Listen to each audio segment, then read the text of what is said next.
يا صباح الفل والجمال والسعادة والرضا. وانتوا عارفين دايما انا بكون صادق معاكم وعندي كده امانة ان انا اشرح لكم كل حاجة. النهاردة انا عامل الفيديو ده على عربية موديل 21، والعربية دي بتاعت نجم النجوم حبيبي المذيع العالمي محمد هشام. والعربية دي ماشية 110 ألف كيلو في سنة. العربية دي موديل 21. هندخل نشوف العداد.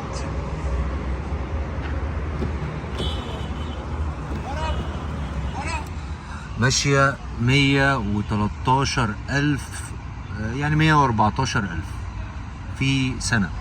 ما شاء الله. هو بيحافظ على صيانات العربية بانتظام. هندور زي ما انتم شايفين اهو، وجاي يعمل النهارده صيانة. هو متأخر على الصيانة شوية وهنديله وورنينج في الموضوع ده. طول ما انت محافظ على صيانات عربيتك وبتعملها بانتظام، طول ما العربية هتمشي معاك وتبقى زي الفل، وعمرها ما هتقول لك تلت التلاتة كام. العربية اهي زي ما انتم شايفين بحالتها، ما شاء الله ما شاء الله ما شاء الله ما شاء الله ما شاء الله. انا ليه بعمل الفيديوهات دي؟ هكررها لكم تاني. انا دايما بنقي العدادات العالية، ما بعملش فيديو عند عربية ماشية 20,000 ولا 30,000 ولا 40,000. دايما بنقي المايلج العالي او الكيلومتر العالي، علشان ده بيثبت قد ايه ان العربية اعتمادية ونجحت في السوق المصري بالموتور الجديد والجير بوكس الايسن الياباني والتكييف الدنسو الياباني.